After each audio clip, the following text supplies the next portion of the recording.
Bienvenue au salon, mais pas seulement pour prendre le thé.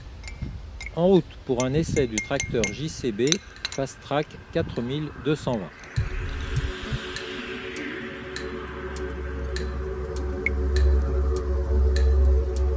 La série 4000 des Fastrac est arrivée en France pour le CIMA 2015.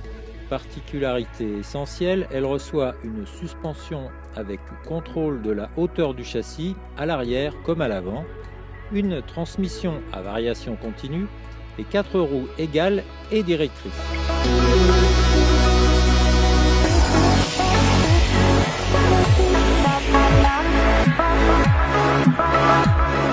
C'est le plus gros des 3 modèles de cette série, le 4220, qui a été mis à disposition de la CUMA du Frémur dans les Côtes d'Armor.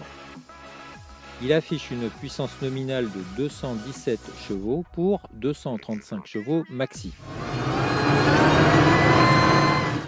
Les Fastrac 4000 sont équipés d'une transmission à variation continue, un principe bien connu des chauffeurs de la CUMA.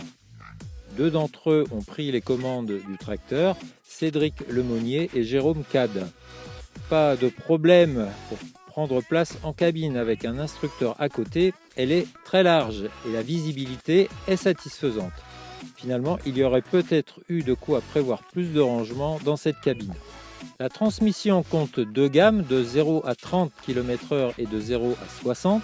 Il faut juste choisir entre les deux avant de commencer. Le tracteur se conduit ensuite soit à la pédale, soit au monolevier, un principe désormais classique. Pour le transport, la prise en main s'est révélée facile. Moi je trouve confortable et moi je trouve que c'est un bon tracteur pour la route. Au volant, un super confort grâce à la suspension, précisent les 2 chauffeurs. On dépasserait vite la limite légale de 40 km/h tant le tracteur amortit les irrégularités de la route. Et côté silence en cabine, c'est correct. Principal chantier du Fastrac à la CUMA du Frémur, le labour. On a une 7 corps monoroue. Motricité, c'était bien, ça tractait bien quand même. Au niveau du tirage aussi, ça tirait bien aussi. Seul le bémol, c'est dans les bouts de champ pour braquer.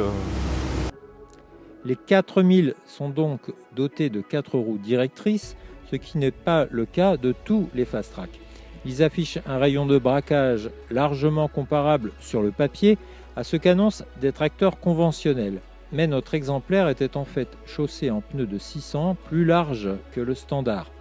À l'usage, nos chauffeurs ont en fait jugé la maniabilité normale, mais sans plus, et cela malgré l'essieu arrière directeur. Comme sur les chargeurs télescopiques, on peut sélectionner plusieurs modes de direction, mais en plus, le mode 4 roues présente des variantes à programmer sur la console. Un potentiel que nos essayeurs ont jugé intéressant. La puissance est donc suffisante et la répartition des masses quasi à 50-50 entre l'avant et l'arrière optimise la traction. Jérôme Cade, notre utilisateur, a apprécié la position des boutons de commande des distributeurs hydrauliques. Les molettes du relevage lui ont semblé par contre un peu moins bien situées. Il a pu expérimenter la programmation de séquences de bout de champ.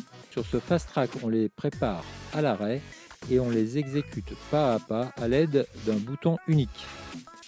Pour l'entretien, les radiateurs s'ouvrent en éventail. La jauge à huile est assez accessible entre la cabine et la roue avant. Le filtre à air est quant à lui au-dessus du moteur. En conclusion sur cet engin atypique, un tracteur très confortable et bien fini, un vrai salon et facile à prendre en main. Ça limite la maniabilité.